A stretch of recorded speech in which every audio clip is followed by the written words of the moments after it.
Joshua chapter 17. Manasseh.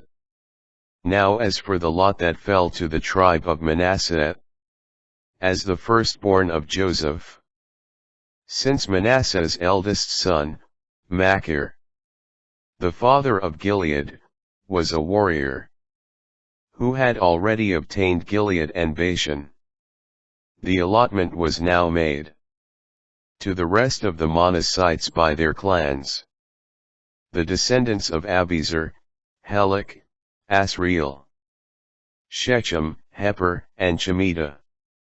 These are the other male children of Manasseh, son of Joseph, by their clans. Furthermore, Zelophehad, son of Heper, son of Gilead, son of Machir, son of Manasseh, had no sons, but only daughters, whose names were Mahlah, Noah, Hoglah, Milcah, and Tirzah. These presented themselves to Eleazar the priest, to Joshua, son of Nun, and to the leaders, saying, "The Lord commanded Moses to give us a heritage among our relatives." So in accordance with the command of the Lord, a heritage was given them among their father's relatives. Thus 10 shares fell to Manasseh apart from the land of Gilead and Bashan beyond the Jordan. Since these female descendants of Manasseh received each a portion among his sons, the land of Gilead fell to the rest of the Manassites. Manasseh bordered on Asher from Michmethath, near Shechem. Another boundary ran southward, to include the inhabitants of An-Tappuah, because the district of Tappuah belonged to Manasseh, although Tappuah itself was an Ephraimite city. On the border of Manasseh, this same boundary continued down to the Wadi Kana, the cities that belonged to Ephraim from among the cities in Manasseh were those to the south of that wadi.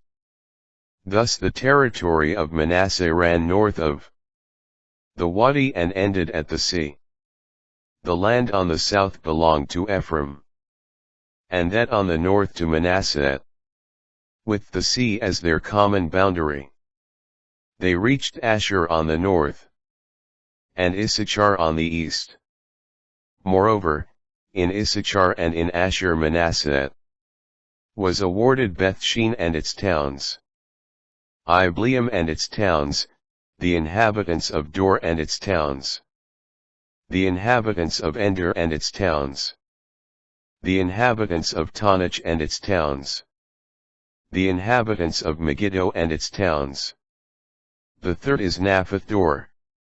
Since the Manassites were not able to dispossess these cities, the Canaanites continued to inhabit this region. When the Israelites grew stronger, they put the Canaanites to forced labor, but they did not dispossess them. Protest of Joseph tribes. The descendants of Joseph said to Joshua, "Why have you given us only one lot, and one share as our heritage? Our people are too many, because of the extent to which the Lord has blessed us."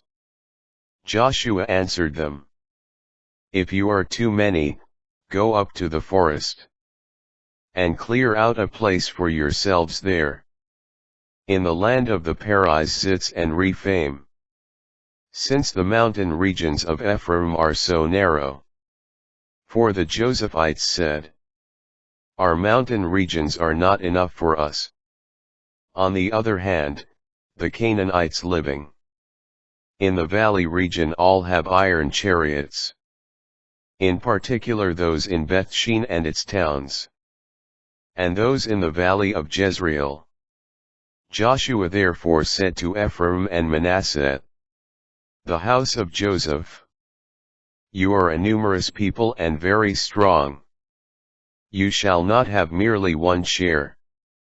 For the mountain region which is Now forest shall be yours when you clear it.